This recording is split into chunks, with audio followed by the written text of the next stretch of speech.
Welcome back to another episode of DCC podcast. And here we have with us Dr. Vinod Sharma, head veterinarian. And today we are going to talk about a subject, a rule, जो कि हम सभी के घर में follow होता है. Yes, पहली रोटी गाय की and दूसरी डॉग की. So yes, it's all about cow feeding today. So sir, जो humans का relationship है with cows and kettles, वो काफ़ी long time since ages रहा है. And cattle feeding, cow feeding is a common practice among each and every household. So what's your take on that? Is it right or wrong? No, what you asked me is very relevant और बहुत मेरे दिल को ये topic बहुत छूता भी है. गाय को रोटी खिलाना एक ही कल्चर है. गाय को रोटी खिलाना, पेट को रोटी खिलाना या किसी भी जानवर के लिए जो हमारे संग रहते हैं या इवन जंगलों में भी हैं, हम लोग उनके लिए कुछ न कुछ हम करते ही हैं. मतलब बर्ड्स के लिए भी कुछ ना कुछ करते हैं. और आप देखेंगे तो पुरानी चीज़ जो जो हम लोग रीति रिवाज और आज भी हैं, पहले छतों पे दाना डालते थे तो मोर आते थे, पक्षी आते थे, खाते थे. आज हमारे पास बर्ड फीडिंग स्टैंड्स आ गए हैं, हम लोग लगाते हैं. तो हमारा ह्यूमन नेचर है ये कि हम लोग कुछ ना कुछ सोसाइटी को और हमारे साथ जो रहते हैं उनके लिए कुछ ना कुछ करते ही हैं. जब हम बात गाय की करते हैं, मुझे बहुत दुख होता है. जो पशु, जिसे हम पहले पशु धन कहते थे, कभी पशु को खाली जानवर नहीं कहते थे, पशु धन कहा जाता था. बिकॉज पहले हमारे कल्चर में जिसके घर में ज़्यादा पशु होते थे वो बड़ा धनवान होता था. बिकॉज उसके पास दूध, दही, ज़मीन, क्योंकि गायों से जो बछड़े पैदा होते थे उनको एज ए बुलक यूज़ करते थे, राइट, जिससे उनको खेतों में बहाने के लिए, खेती करने के लिए उनका इस्तेमाल होता था. बग्गी में इस्तेमाल होता था. दूध क्योंकि बहुत ज़रूरी था, हर घर में दूध चलता है तो दूध के लिए, घी के लिए, मक्खन, दही सब में यूज़ होता था. तो वो एक ऐसा हिस्सा था जिसके पास जितना वो उतना धनवान, तो उसको पशु धन कहा जाता था. और अब मॉडर्नाइजेशन हो गया, चीज़ें बदल गई और इतना बदल गई कि जिस जानवर को या जिस पशु को घर में हम इज्जत देते थे वो बेचारा सड़क पे बेसहारा की तरह घूमता है. कुछ तो मैंने पिछले भी एपिसोड में कहा था कि वो आवारा नहीं है, वो बेसहारा है. पहले हमारी पीढ़ियाँ उनको सहारा देती थी. आप सरप्राइज होंगे सुन के, काउ शेल्टर जिसे हम गौशाला कहते हैं, ये कंसेप्ट इस पवित्र धरती से शुरू होता है, हिंदुस्तान से शुरू होता है.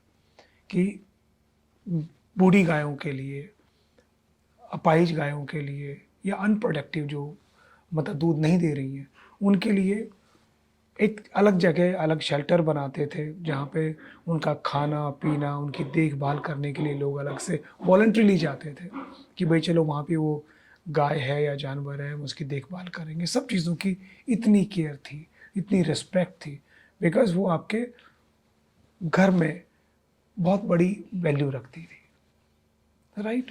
आज के दिन उनके जो खेतों में जो काम आते थे बछड़े, जो जिसे हम कहते हैं बैल, जिसे उनकी जगह ट्रैक्टर ने ले ली.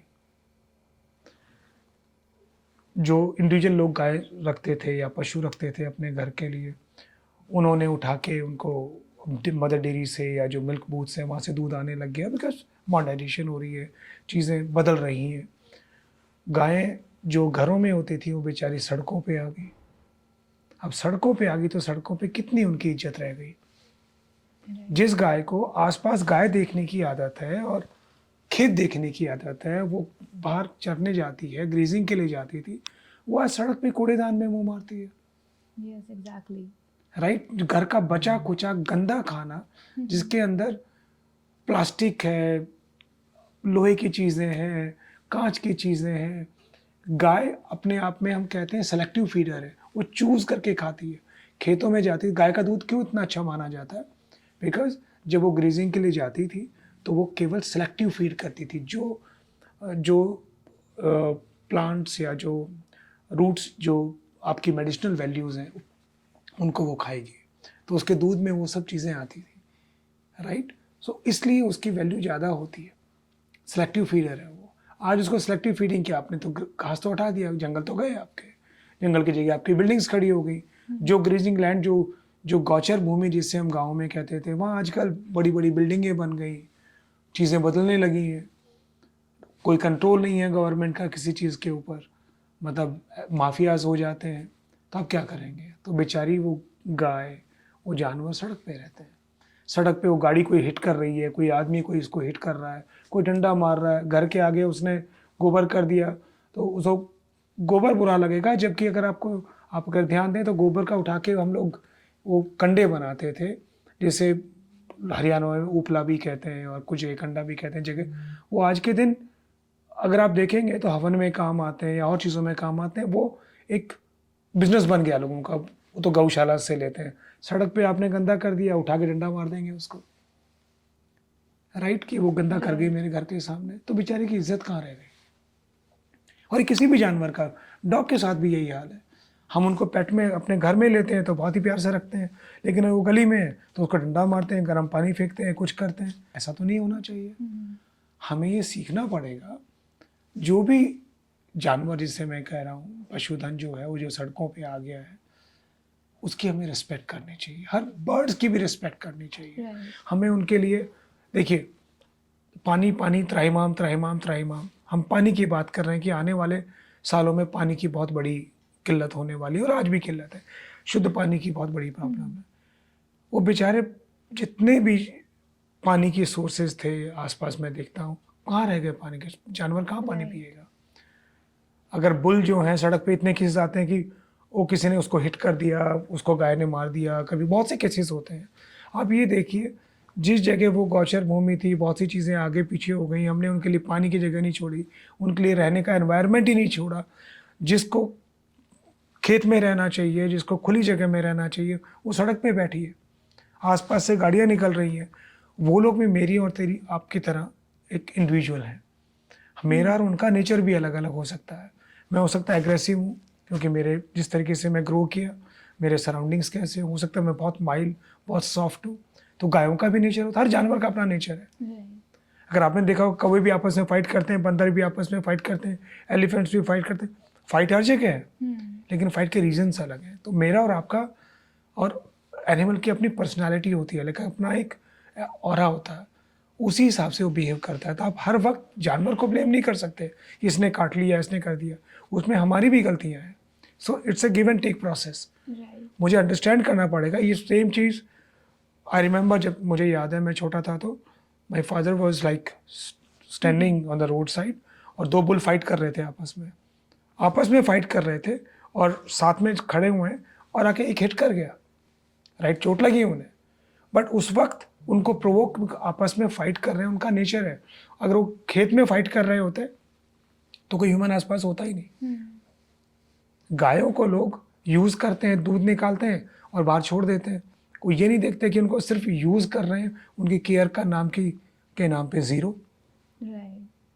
उनके बीमार हो जाए, कोई टांग टूट जाए, या कोई स्कूटर वाला, कोई मोटर बाइक वाला, या कोई भी उससे हिट होकर उनकी डेथ हो जाए, तो गाय को डिसोन कर देता, हमारी तो है ही नहीं। सब वहाँ खड़े होकर देख रहे होंगे, लेकिन मेरी नहीं है। गवर्नमेंट को यहाँ स्ट्रिक्ट होना पड़ेगा कि जैसे जैसे डेवलपमेंट होती है, हमें इन चीज़ों पे भी काबू करना पड़ेगा। शहर कहाँ बसे? गांव की भूमि में। गांव की भूमि में बसे तो आपके जानवर भी हो जाएंगे कहाँ? बिकॉज वो हैबिचुअल है सिस्टम में कि भाई उनको खुला छोड़ना है, वो ग्रेजिंग पे जाएंगे। अब वो ग्रेजिंग लैंड तो बची नहीं, तो वो सड़क पे ग्रेज करते हैं।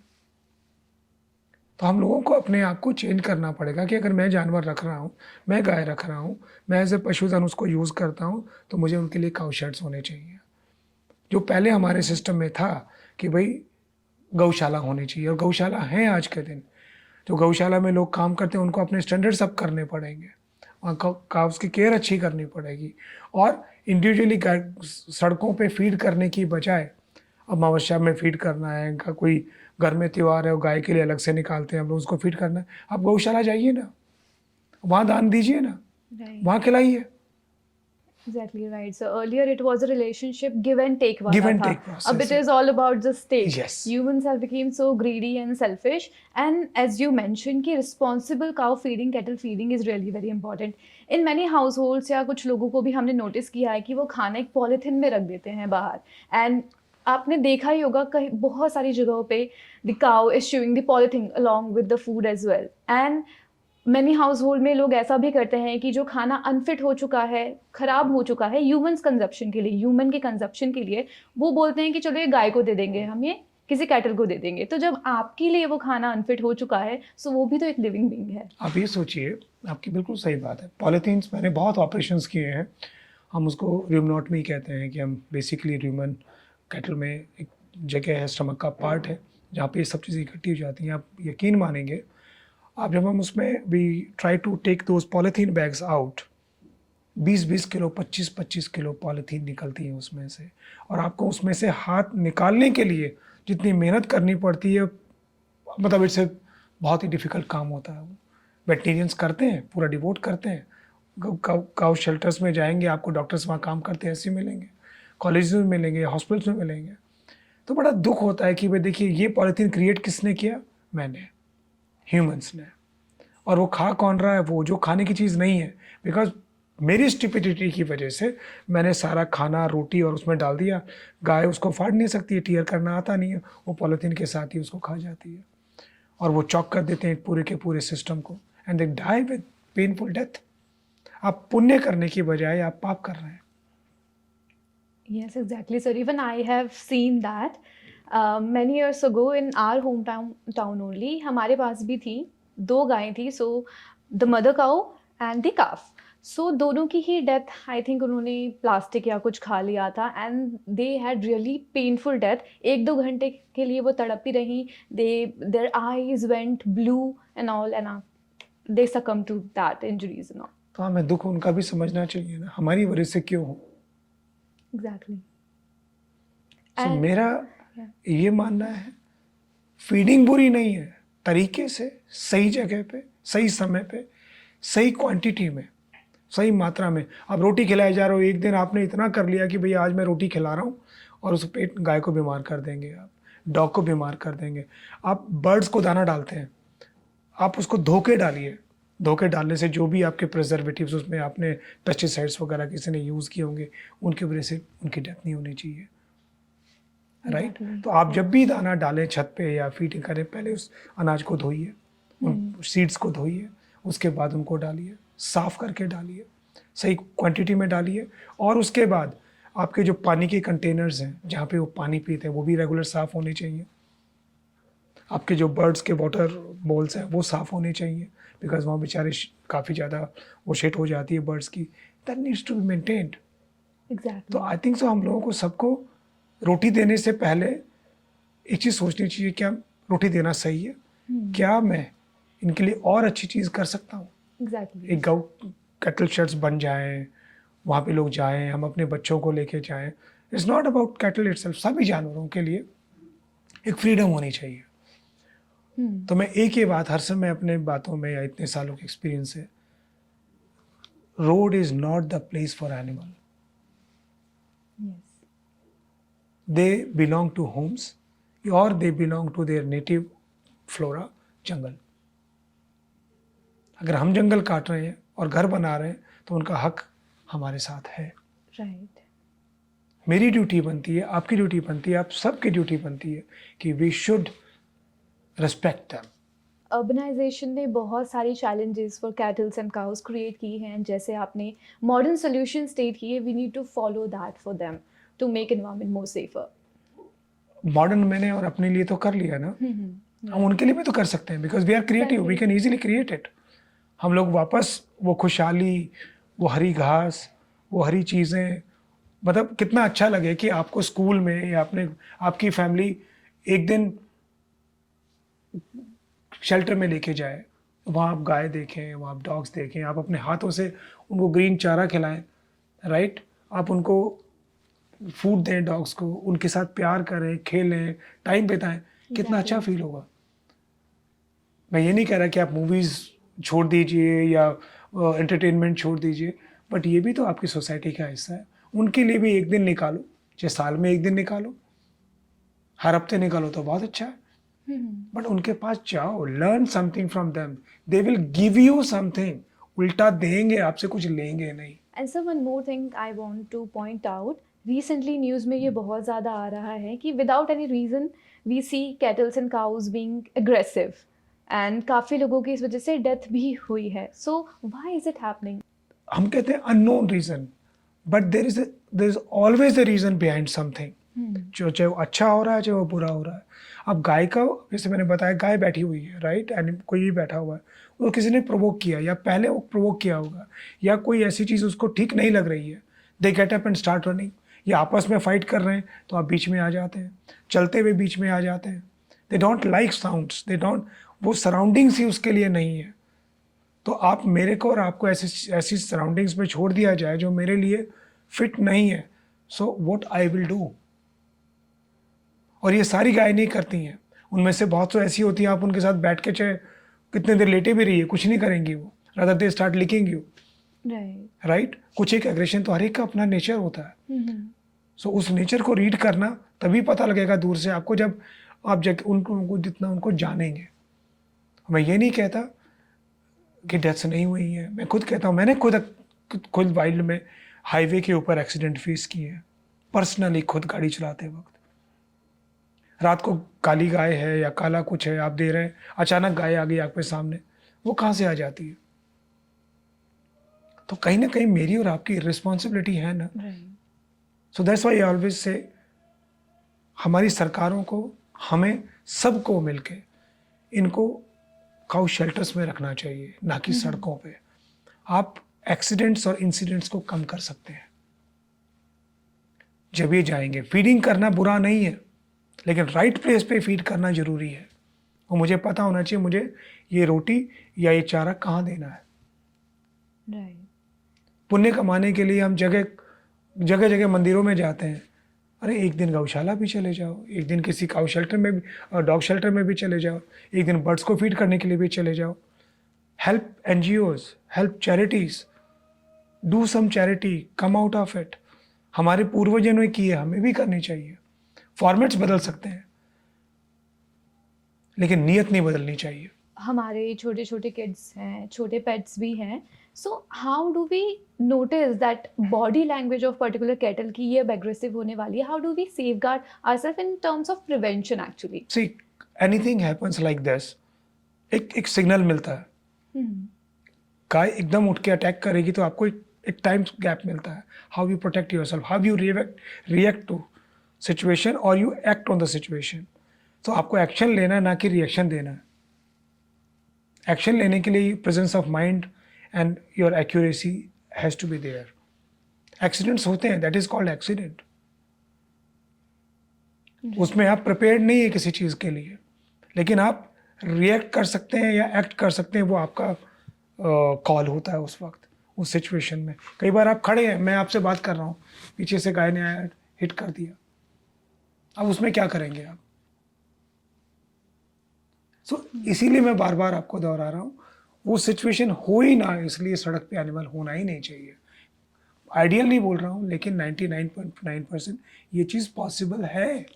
तो हम कॉज को ही मिटाएं ना, रूट को ही ख़त्म करो ना, कि सड़क पे डॉग नहीं होना चाहिए, कैटल नहीं होनी चाहिए, कोई भी वाइल्ड एनिमल, या क्या बोलते हैं, वाइल्ड एनिमल की तो हम जगह खाई गए हैं. बेचारे, देखा होगा, हाथी भी सड़क पे आ जाते हैं, लायंस भी आ गए थे पीछे, टाइगर्स भी आ जाते हैं. वो भी काफ़ी इंसिडेंट्स आपने सुना, यूपी में भी कुछ दिनों पहले हुआ था, कुछ दिन पहले हरियाणा में होता है. Leopards are like roaming here and there, खेतों में घूम रहे हैं.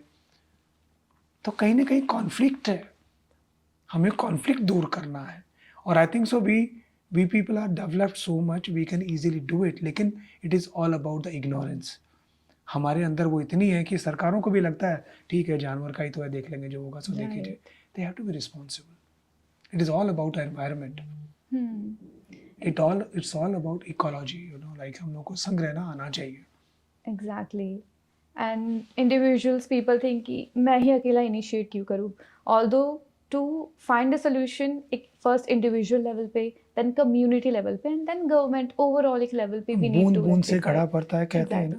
तो आप थोड़ा थोड़ा भी डालेंगे, थोड़ा थोड़ा भी वेलफेयर की तरफ सोचेंगे, बहुत बड़ा वेलफेयर करते हैं. राइट. डायरेक्टली इनडायरेक्टली आप ह्यूमन लाइफ की हेल्प करते हैं.